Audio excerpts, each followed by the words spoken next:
ஹல்லேலூயா. நம்முடைய கர்த்தராகிய இயேசு கிறிஸ்துவின் நாமத்தினால் உங்கள் யாவரையும் வாழ்த்துகிறேன். நல்லா இருக்கீங்களா? ஏசப்பாவோட வார்த்தைகளை கேட்க தயாரா இருக்கீங்களா? ஏசப்பா நமக்காக உயிரை கொடுத்தவருங்க. நம்மளை உயிருக்கு உயிரா அன்பு வச்சு நம்முடைய பாவங்களுக்காக பரிகாரம் செஞ்சவருங்க.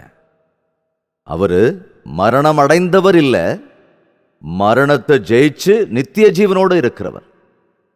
வானம் பூமி எல்லாவற்றையும் படைத்தவர். இதோ நான் சீக்கிரமாய் வருகிறேன் என்று சொன்னவர். அவர் வர்றதுக்குள்ள ஏசப்பாவுடைய வசனங்களை எல்லாருக்கும் தெரியப்படுத்தணும். அவருடைய நாமத்தில் பாவ மன்னிப்பு இருக்கணும். அவர் ஒருவராக செய்த அந்த சிலுவை தியாகத்தினால எல்லாரும் ரட்சிக்கப்படுவாங்கன்னும் பரலோக ராஜ்ய வாரிசு ஆவாங்கன்னும் ஏசப்பா சொல்றாரு. அதனாலதான் பரிசுத்த வேதாகமத்தில் சொல்லப்பட்டிருக்கிற வசனங்களை இந்த கல்வாரி தரிசனம் நிகழ்ச்சி மூலமா உங்களுக்கு நாங்க கொண்டு வந்துகிட்டு இருக்கோம்.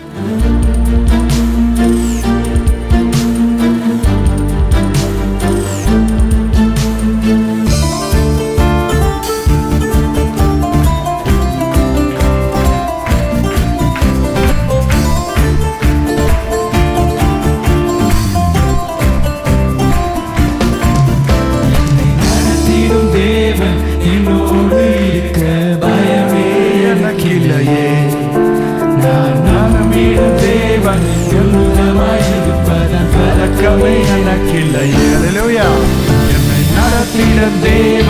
என்னோடு இருக்க பயமே எனக்கில்லையே.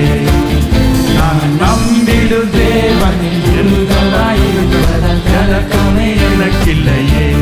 ஓ பயமில்லை பயமில்லை பயமில்லையே, நம் சாமி கர்த்தருண்டு பயமில்லையே. பயமில்லை பயமில்லை பயமில்லையே, நமக்காக யுத்தம் செய்வர் பயமில்லையே.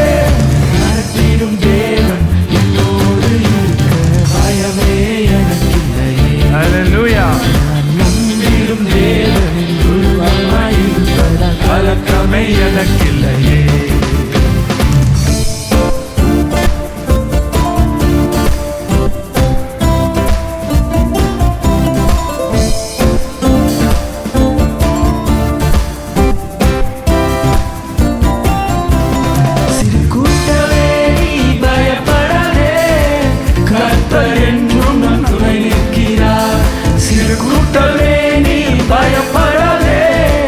கர்த்தர் என்றும் நம் துணை நிற்கிறார்.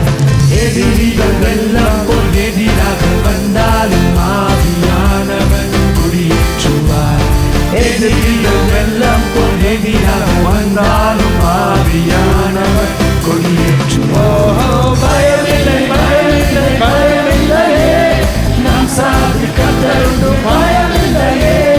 பயமில்லை பயமில்லை பயமில்லையே, நமக்காக யுத்தம் செய்த பயமில்லையே.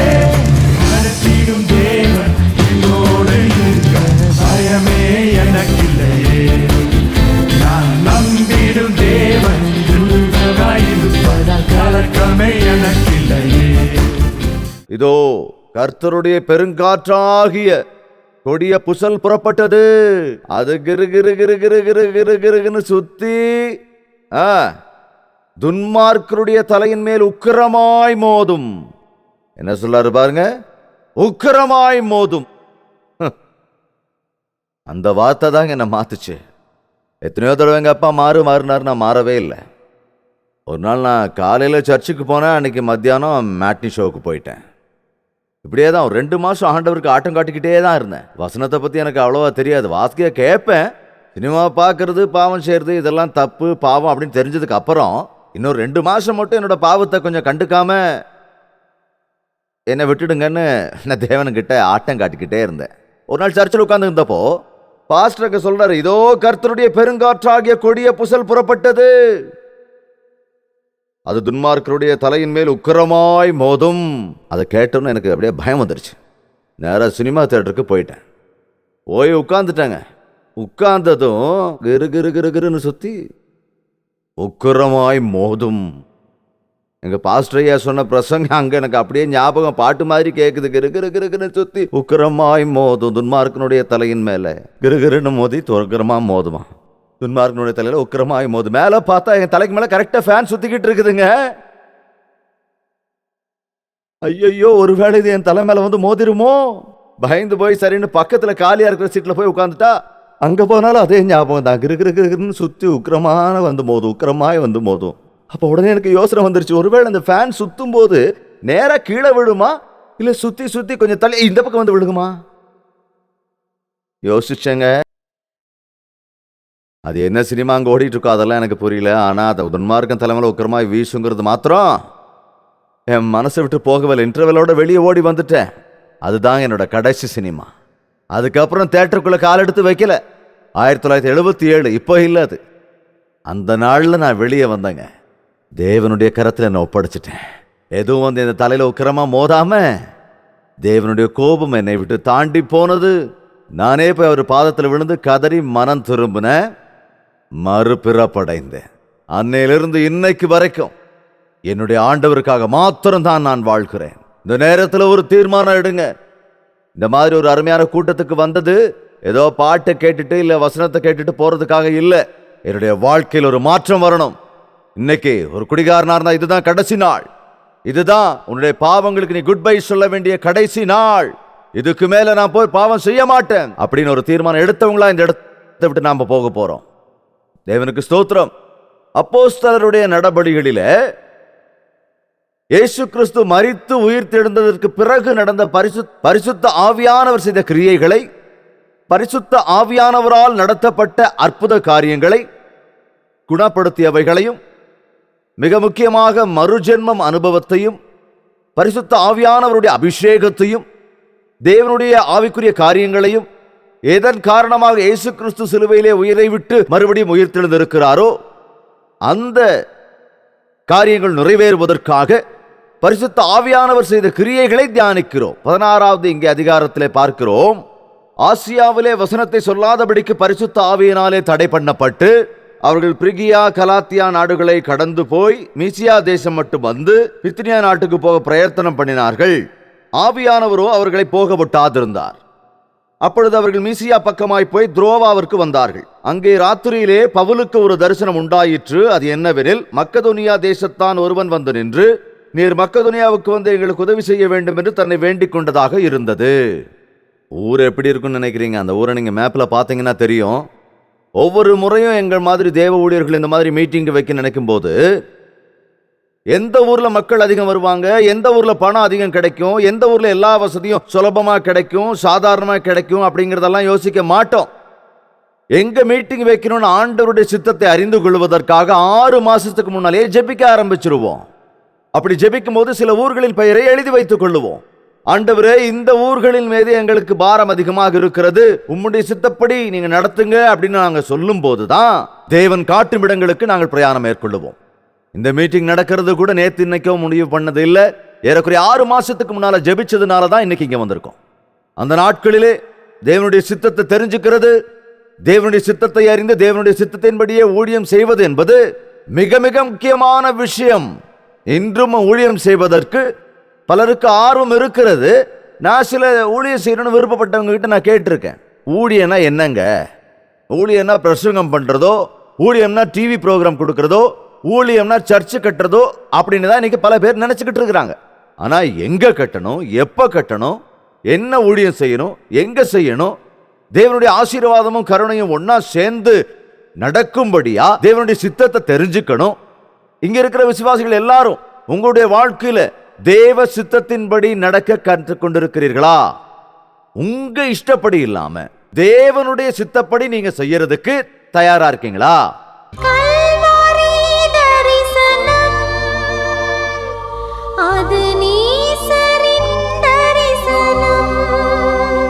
தேவனுடைய சித்தத்தை எப்படி தெரிஞ்சுக்கிறது அப்படின்னு அநேகர் என்கிட்ட கேட்டிருக்காங்க. இங்க எத்தனை பேருக்கு தேவனுடைய சித்தத்தை தெரிஞ்சுக்கணும்னு ஆசையா இருக்கு?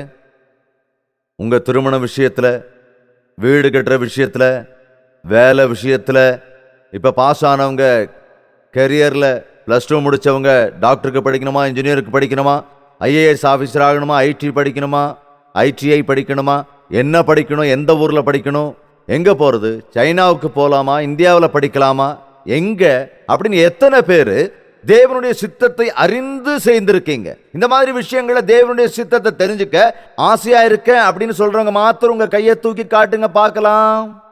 எல்லாருக்கும் ஆசை இருக்கு. எத்தனை பேர் தேவ சித்தத்தின்படி நடக்கிறீங்க? கோச்சுக்காம கையை தூக்கி காட்டுங்க பார்க்கலாம். சந்தோஷம், கையை கீழே போடுங்க. தேவனுடைய சித்தத்தை தெரிஞ்சுக்கணும்னா நான் சொல்றத கேளுங்க. முதலா உன் மனசுக்குள்ள இருக்கிற உன்னுடைய சொந்த இஷ்டம், சொந்த விருப்பத்தை தூக்கி வெளியே போடணும், காலி பண்ணணும்.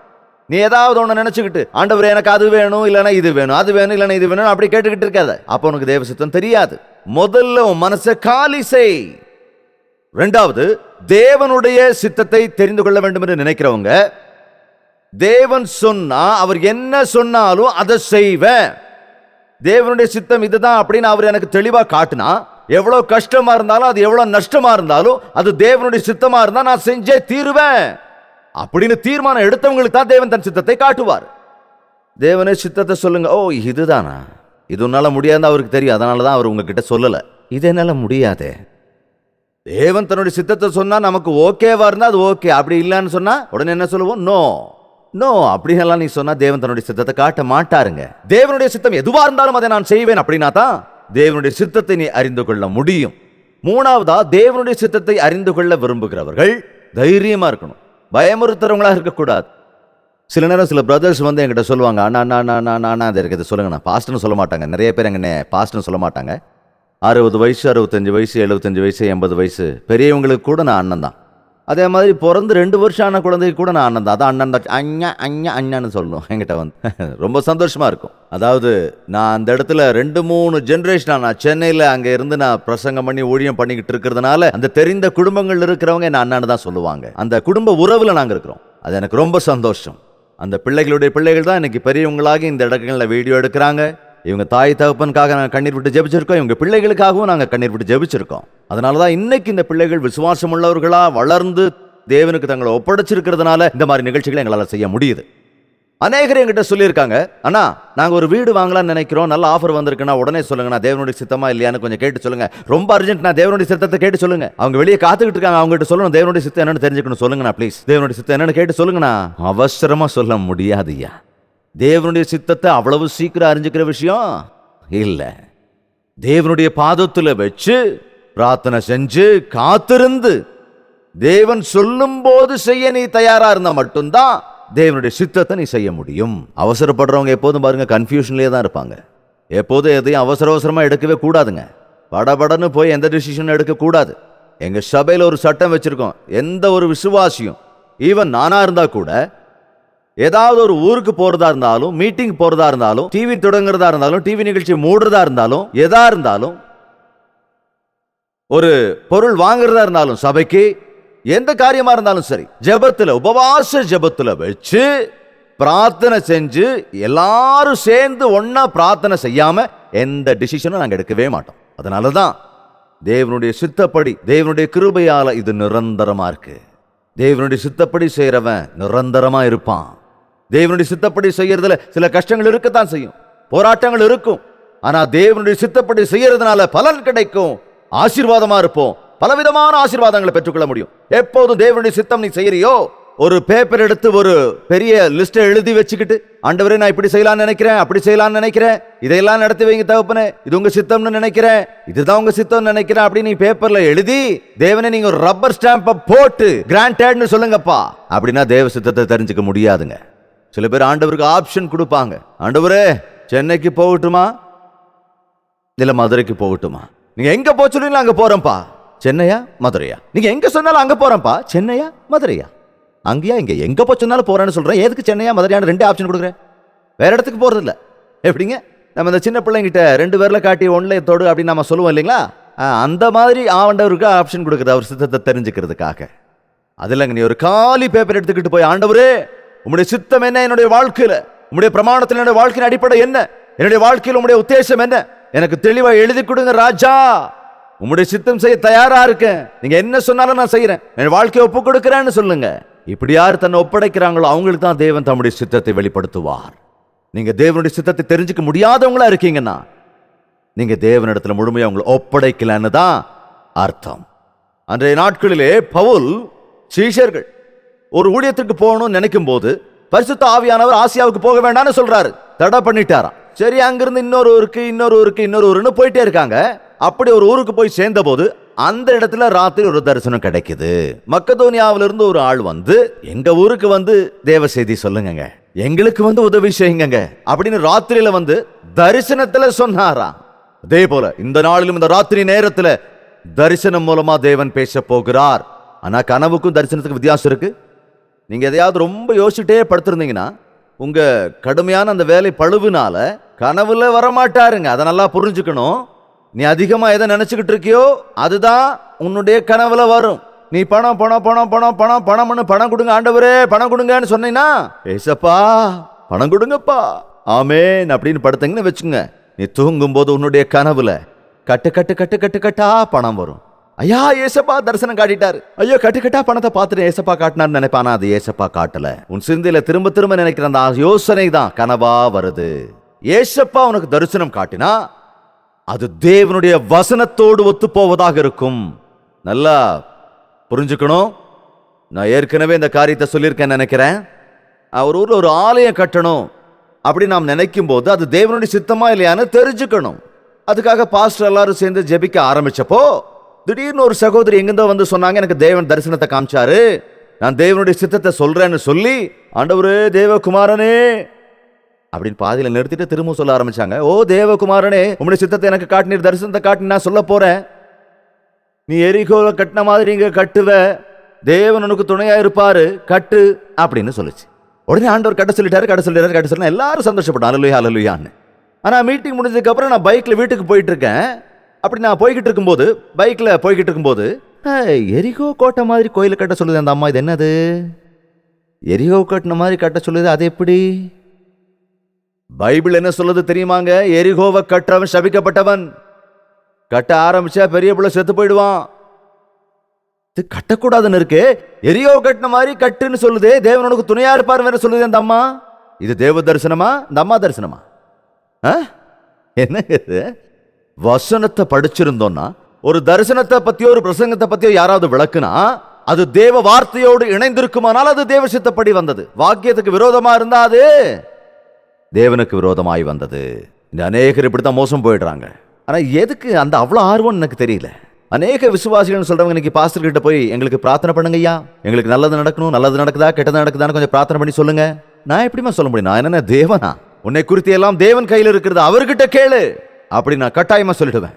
ஆனா இன்றும் கூட கனவின் மூலம் தேவன் பேசுவார். ஆனால் அது கனவு வாக்கியத்தால் நிரூபிக்கப்படும். அன்றைய தினத்தில் அப்படிதாங்க பேசினார் பாருங்க. எபிரேயர்ல 1வது அதிகாரம், எபிரேயர் நிருபம் 1வது அதிகாரம். பூர்வ காலங்களில் பங்கு பங்காகவும் வகை வகையாகவும் தீர்க்கதரிசிகளின் மூலமாய் பிதாக்களுக்கு திருவுளம் பற்றின தேவன் இந்த கடைசி நாளிலே குமாரன் மூலமாய் திருவுளம் பற்றினார். என்ன சொல்றாரு? பூர்வ காலங்களில் பங்கு பங்காகவும் வகை வகையாகவும் பேசியிருக்கார். பங்கு பங்காக வகை வகையாக யாக்கோபு கனவுல கூட பேசினார். அதே போல ஆபிரகாமோடு மோசேயோடு நேருக்கு நேரா முகமுகமா பேசினார், ஒரு சிநேகிதனை போல. அன்றைய இஸ்ரவேல் ஜனங்களோடு பிரசங்கிகள் மூலமாய் பேசினார். ஆனால் இன்று நீங்க யார்கிட்டையும் போக வேண்டிய அவசியம் இல்லை. இன்று தேவன் தம்முடைய குமாரன் மூலமாக நம்மோடு பேசிக் கொண்டிருக்கிறார். அதிலே வார்த்தை இருந்தது, அந்த வார்த்தை தேவனிடத்தில் இருந்தது, அந்த வார்த்தை தேவனாய் இருந்தது. அப்படியானால் தேவனாய் இருக்கிற அந்த வார்த்தை யாருன்னு சொல்லப்பட்டிருக்கு? யாரு? இயேசு கிறிஸ்து தாங்க. யாருங்க? இயேசு கிறிஸ்து தான். ஆதியிலிருந்து 2015 வருஷம் அவர் பிறந்த ஆயிடுச்சுன்னு சொல்றோம். ஆனால் அவர் ஆதியிலே இருந்தார். வானமும் பூமியும் உண்டாகும் காலத்துக்கு முன்பே அவர் இருந்தார். ஆதியிலே அவர் இருந்தார். அந்த வார்த்தை, அந்த வாக்கு அவரே. கிருபைகள் நிறைந்த சம்பூர்ணராக வந்தவர் அவரே. மனிதனாக இந்த உலகத்திற்கு வந்த இயேசு கிறிஸ்து. இன்று பேசுகிற ஒரே தெய்வமாயிருக்கிறவர் இயேசு கிறிஸ்து. நம்முடைய வசனங்கள் மூலமாக நம்மோடு பேசுவார், நம் மனசாட்சி மூலமாக பேசுவார், சூழ்நிலைகள் மூலமாக பேசுவார். தேவனுடைய சித்தத்தை தெரிஞ்சுக்கணும்னு நினைக்கிறவங்க தன்னுடைய இருதயத்தை சுத்திகரித்து மௌனமா அவருடைய சன்னதியில இருந்தா பூரணமா அவருடைய சித்தத்தை தெரிஞ்சுக்க முடியும். அவர் சித்தத்தை அறிந்து செய்கிற ஊழியத்திலே பெரிய ஆசீர்வாதங்களை பார்க்க முடியும். என்னுடைய ஊழியத்துல பலன் இல்லைங்க, என்னுடைய ஊழியத்துல ஆத்மாக்கள் ரட்சிக்கப்படலைங்க, என்னுடைய ஊழியத்துல அபிவிருத்தியே இல்லைங்க, நான் ஊழியம் செய்யறேனே தவிர எனக்கு திருப்தி இல்லைங்க, எனக்கு ஊழியம் செய்யறதுல எனக்கும் லாபம் இல்லைங்க, அதனால நான் மறுபடியும் வேலைக்கு போலான்னு நினைக்கிறேங்க அப்படின்னு பலர் இன்னைக்கு பல விதமா சொல்றதுக்கு காரணம் என்னன்னா, அவர்கள் ஊழியம் தேவ சித்தத்தால் நடக்கிற ஊழியம் அல்ல. மக்கதோனியாவிற்கு போகும் பொழுது எங்க போகணுமோ தெரியாது. மக்கதோனியாவுக்கு போகும் பொழுது அது ஒரு பெரிய கேபிட்டல் சிட்டி. அங்க போகும்போது அந்த ஊருக்கு போகும்போது எங்க போகணும் தெரியல. அங்க சபையும் இல்லை, எதுவும் இல்லை. அந்த ஆற்றுங்கரையோரத்தில் அவன் பிரசங்கிக்க போன போது அங்கே சில ஸ்திரீகள் இருப்பதை அவன் பார்க்கிறான். அவங்களுக்கு உண்மையான தெய்வம் யாருன்னு தெரியல. சத்தியத்தை அறிந்து கொள்ளாத பெண்கள், அவர்கள் தெய்வத்தை தேடிக்கொண்டிருக்கிறார்கள். அவங்கள பார்த்ததும் பவுல் தன் வாயை திறந்து இயேசுவை பற்றின நற்செய்தியை சொல்றாரு. இயேசு கிறிஸ்துவை பற்றி அவன் சொன்னவுடனே தேவன் லீதியா என்ற பெண்ணின் இருதயத்தை திறக்கிறார். பவுல் சொன்ன வார்த்தையை கேட்ட பொழுது அவளுக்கு ஒரு லட்சியம் வந்தது. பாருங்க, அந்த வார்த்தையை கேட்ட லீதியா என்ற அந்த ஸ்திரீ வஸ்திரங்களை வியாபாரம் செய்கிற, ரத்தாம்பரம் விற்கிற லீதியா என்ற ஒரு பெண். அந்த பெண் பவுல் சொன்ன வார்த்தைகளை கவனித்து அவள் இருதயம் திறக்கப்பட்டதாலே இயேசு கிறிஸ்துவை இரட்சகராக அங்கீகரித்தாள். அவ்வளவுதாங்க. எத்தனை பேர் சபைக்கு வர்றாங்கிறது முக்கியம் இல்லை, எத்தனை பேர் இயேசுவை ஏத்துக்கிட்டாங்க, எத்தனை பேர் ரட்சிக்கப்பட்டாங்க. 1 கோடி பேர் வந்து 1 லட்சம் பேர் மாறினா என்ன பிரயோஜனம்? 100 பேர் வந்து ஒருத்தர் மட்டும் மாறினா என்ன பிரயோஜனம்? வந்த 100 பேரும் மாறணும். லீதியாவின் இருதயம் திறக்கப்பட்டது. உடனே அந்த அம்மாவுக்கு எவ்வளவு விசுவாசம் வந்துச்சுன்னா, வீட்டுக்கு போய் எல்லாம் சாட்சியம் சொல்லி வீட்டில் இருக்கிற கணவன் பிள்ளைகளையும், மாமனார் மாமியார் அப்பா அம்மா சொந்தக்காரங்க எல்லாருக்கும் இயேசுவை பற்றி சொல்லி அவர்களை கூட்டிக் கொண்டு வந்தாள். அதோடு அவர்களை ஞானஸ்நானம் பெறவும் வைத்தாள். அந்த விசுவாசம் நமக்குள் இருந்தால், என் வீட்டுக்கு வந்து ஜெபம் பண்ணுங்க, என் வீட்டுக்கு வந்து பிரார்த்தனை ஸ்தலமா மாத்துங்க. அந்த லீதியாவோட வீடு ஒரு பிரார்த்தனை ஸ்தலமாக மாறியது. கோயில காசு கொடுத்து கட்ட வேண்டிய அவசியம் இல்லைங்க. ஒவ்வொருவருடைய வீடும் ஆலயம்தான். உன்னுடைய வீடு ஒரு தேவாலயம். உன்னுடைய வீட்டில் தேவன் வாசம் செய்ய வேண்டும். உன்னுடைய வீடு உன் வீட்டை சுற்றி இருக்கிறவர்களுக்கு ஒரு ஆலயமாய் இருக்க வேண்டும். பாத்தீங்கன்னா, அந்த நாட்களில் எருசலேம் ஒரு இடத்துல மாத்திரம்தான் ஆலயம் இருந்தது. ஆனா இன்னைக்கு 2 பேர் 3 பேர் எங்க கூடுனாலும் அவர்கள் மத்தியில் நான் வருவேன் என்று சொல்லி இருக்கிறார்.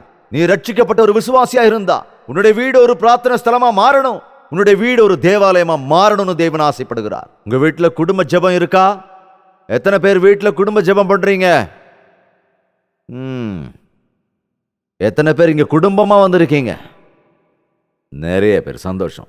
இன்னிலிருந்து எங்க வீட்டுல குடும்ப ஜெபம் நடக்கும்னு சொல்றவங்க கை தூக்குங்க பார்க்கலாம். ஓகே, நன்றி. தலை வணங்கி தேவனை நோக்கி ஜெபிக்கலாமா? கைகளை உயர்த்தி, ஆண்டவரே என்ன மன்னிங்க, என் இதயத்துக்குள்ள வாங்க, தேவனே உமக்காக நான் ஜீவிக்கிறேன் அப்படின்னு தீர்மானம் எடுத்திருக்கிற ஒவ்வொருவரையும் உம்முடைய பரிசுத்த ஆவியினால் அபிஷேகம் பண்ண வேண்டுமா ஜெபிக்கிறேன். பலவிதமான பாவ இச்சைகளிலிருந்து, கெட்ட பழக்கங்களிலிருந்து, தீய கட்டுகளிலிருந்து அடிமைப்பட்டவர்களை விடுவிப்பதற்காக இந்த உலகத்திற்கு நீர் வந்தீரே, நீர் விடுதலை செய்ய வேண்டும் அப்பா. குடிகாரர்களை நசரேயனாகிய இயேசு கிறிஸ்துவின் நாமத்தினால் விடுதலை செய்யுங்கப்பா. விவாகமாகி 10 வருடமாச்சு, 15 வருடமாச்சு, 17 வருஷமாச்சு, எங்களுக்கு கற்பப்பனன் இல்லையே என்று எத்தனை பேர் கதறுகிறார்கள். அடைக்கப்பட்டிருக்கிறவர்கள் கற்பத்தை இயேசு கிறிஸ்துவின் நாமத்தினால் திறக்கும்படியாய் ஜெபிக்கிறேன். நீர் கொடுக்கிற அந்த பிள்ளைகளோடு அடுத்த வருடம் வந்து நின்று இங்கு சாட்சி சொல்லும்படியாய் கிருபை செய்யுங்க. தீய நட்புகளால், தீய பழக்கங்களால் அடிமைப்பட்டு சாத்தானின் கட்டில் இருக்கிறவர்களை நசரேயனாகிய இயேசு கிறிஸ்துவின் நாமத்தினால் விடுதலை செய்யும்படி ஜெபிக்கிறேன். பரிசுத்த ஆவியானவருடைய கிருபை எங்கள் இல்லங்கள் முழுவதும் நிறைந்து நிறைவாக இருக்கும்படி ஆசீர்வதிங்க. உண்மையாய் அர்ப்பணித்திருக்கிற இங்க இருக்கிற உம்முடைய பிள்ளைகள் ஒவ்வொருவருடைய பெயர் உம்முடைய ஜீவ புத்தகத்திலே எழுதப்படட்டும். உம்முடைய சித்தப்படிதான் நீர் எங்களை இங்கு அழைத்துக் கொண்டு வந்தீர் என்று, நீர் விரும்புகிற காரியங்களை, நீர் பார்த்த மக்களை, நீர் தேர்ந்தெடுத்த மக்களை நீரே தேர்ந்தெடுத்தீர், நீரே ரட்சித்தீர் என்று, நீரே குணப்படுத்தினீர் என்று நம்புகிறோம் தகப்பனே. தற்கொலை பண்ண வேண்டும் என்று அந்த கெட்ட எண்ணத்தோடு இருக்கிறவங்களை விடுவீங்க அப்பா. எதிரியை கொல்லணுங்கிற அந்த குரூரத்தோடு இருக்கிற இதயங்களை இங்க மாற்றுங்க ராஜா. கோபம், பொறாமை, நம்பிக்கை துரோகம், பழிக்கு பழி வாங்கணுங்கிற எண்ணம், மாமிச இச்சை, உலக ஆசையிலிருந்து விடுதலையாகும்படி உம்முடைய வல்லமையுள்ள நாமத்தினால் இங்கு கூடி வந்த எல்லாரையும் விடுதலை செய்யும்படி ஜெபிக்கிறேன். ஏசப்பா என் கூட இருக்கிறார் என்ற சந்தோஷத்தோடு களிகூர்ந்து திரும்ப அவங்க வீட்டுக்கு போகும்படியாய் ஆசீர்வதிங்க. உம்முடைய ஊழியத்திற்காக பிரயாசப்படுகிற, மனமும் வந்து காணிக்கை கொடுத்திருக்கிற ஒவ்வொருவரையும் நீர் ஆசீர்வதிக்கும்படி ஜெபிக்கிறேன். எல்லா வகையிலும் உம்முடைய ஆசீர்வாதத்தை தயவு செய்ய வேண்டும் என்று கெஞ்சுகிறேன். இதுவரைக்கும் எங்கள் சகாயராய் இருந்தீரே, இனியும் உம்முடைய சாட்சியாக உம்முடைய வருகையை மட்டும் நாங்கள் நிலைத்திருக்க, அந்த பயங்கரமான உக்கிர நாளிலே நாங்கள் யாரும் உம்மை விட்டு விலகாமல் இருக்கும்படி நீர் வரும் பொழுது உம்முடைய சபையில் அடைக்கலமாக இருக்க எங்கள் ஒவ்வொருவருக்கும் நீர் உதவி செய்யும்படி ஜெபிக்கிறேன்.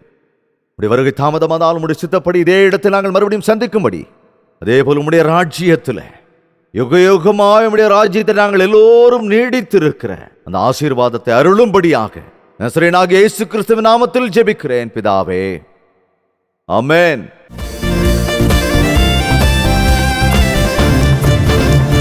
பாதைகள் எங்கும் தடைக்கற்களோ, தாமதம் மட்டும் பதிலானதோ. பாதைகள் எங்கும் தடைக்கற்களோ, தாமதம் மட்டும் பதிலானதோ. நேர்வழியாய் நம்மை நடத்திடும் தேவன் நிச்சயம் நடத்துவார், பயமில்லை. நேர்வழியாய் நம்மை நடத்திடும் தேவன் நிச்சயம் நடத்துவார், பயமில்லை. ஓஹோ, பயமில்லை, பயமில்லை, பயமில்லையே. நம் சாதி கத்தருண்டு பயமில்லையே. பயமில்லை, பயமில்லை, பயமில்லையே. நமக்காக யுத்தம் செய்வார், பயமில்லையே. நடத்திடும் தேவன் என்னோடு இருக்க பயமே எனக்கில்லையே. நான் நம்பிடும் தேவன் துர்கமாயிருப்பதால் கலக்கமே எனக்கில்லையே.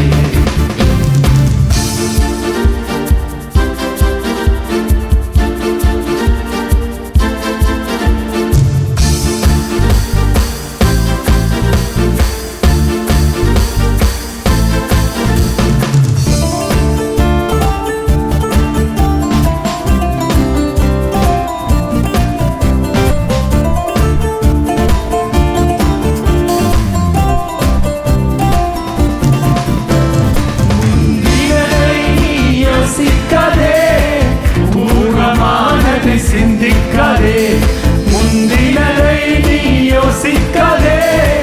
பூர்வமானதை சிந்திக்காதே. மேலானதை நீ சுழற்க வேறொன்று செய்வார், பயமில்லையே. மேலானதை நீ சுழற்க வேறொன்று செய்வார், பயமில்லை. ஓஹோ, பயமில்லை, பயமில்லை, பயமில்லையே. நம் சாதி கத்தருண்டு பயமில்லையே. பயமில்லை, பயமில்லை, பயமில்லையே. நமக்காக யுத்தம் செய்வார், பயமில்லையே. நடத்திடும் தேவன் என்னோடு இருக்க பயமே எனக்கில்லையே. நான் நம்பிடும் தேவன் என்னோடு இருக்க கலக்கமே எனக்கில்லையே. நடத்திடும் தேவன் என்னோடு இருக்க பயமே எனக்கில்லையே.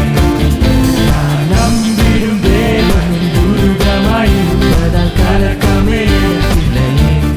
தேவனுக்கு ஸ்தோத்திரம். நீங்க முழு மனசோட இந்த பிரார்த்தனையில கலந்துகிட்டு இருந்தீங்கன்னா இப்பொழுதே பரிசுத்த ஆவியானவர் தன்னுடைய கிரியைகளை ஆரம்பித்திருப்பார். மீண்டும் மீண்டும் தனியா முழங்கால நின்று ஜெபம் பண்ணுங்க.